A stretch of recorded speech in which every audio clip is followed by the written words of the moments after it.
Supposing it ever comes up, would Sri Lanka ever consider forming sort of a joint currency in the South Asian region like the euro? Well, you would have noticed that almost always the currencies have followed cooperation within various countries.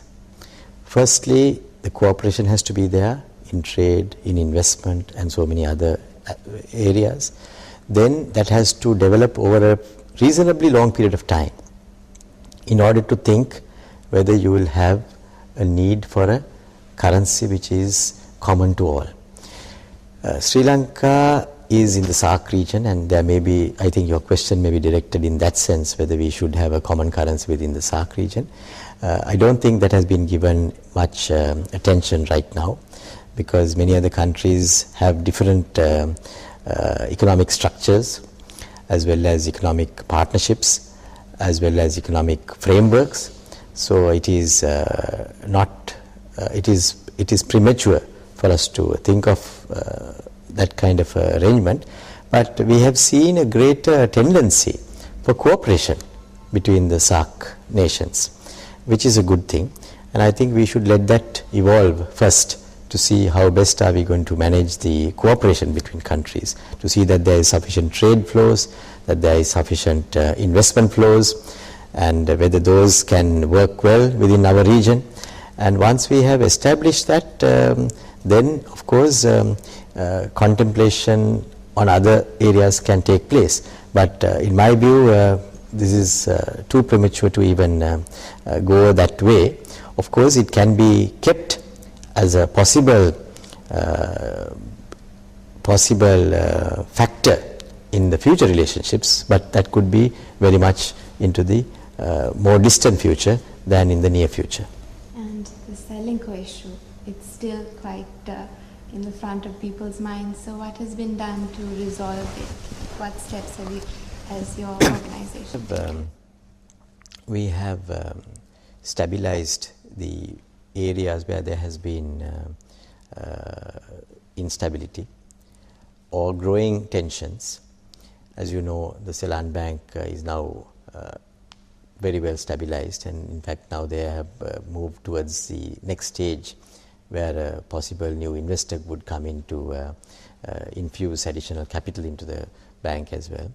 Then there were a couple of other institutions of the Selinko group, of the registered institutions, which also had some run as well as some instability as a result of many people coming in and asking for their money back at the same time. We had appointed various interventionist companies like the Merchant Bank and the Lankaputra Bank to stabilize as well as take over the management of these companies, which showed some tension. We are satisfied that that work is now progressing well. We do see these interventions as being necessary in order to stabilize as well as to ensure that the long-term health of these companies are also restored. Both those objectives seem to be moving in the right direction.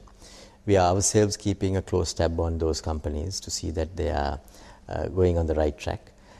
It's still not completely out of the woods, and not everything that we need to see happening is happening, in the sense that these matters are not things that will be resolved overnight. But the movement is steady, the movement is clear, and we would see the stability being restored in due course, and we are confident that those institutions will continue to play a good role in our economy in the time to come as well. In closing, say that Sri Lanka has been subjected to a debilitating war for a 25-year to 30-year period. Every time someone asked about the economy of the country, the next refrain was that if only not for this war. So today we see a new paradigm where that reaction is not there anymore. It has still not sunk into us totally, but we need to now get that into our minds, that this huge debilitating factor is no longer a part of our framework. That is going to give us a new dimension to our economy. We have to seize that opportunity. Not only the government, but the private sector also must now begin to appreciate and understand that they have a new canvas to draw on. If they were to make use of those opportunities and make use of those opportunities fast, not only would they be able to bring themselves up in the business world, they would also do a huge service to the nation. We think that should happen. We are hopeful that that would happen, and we would like to encourage your readers and viewers, as well as those who are involved in the business sector, as well as the other sectors of the economy of the country, to make use of this opportunity and continue with their economic activities with a greater confidence and with a greater zest, because that will definitely be to the betterment of our country.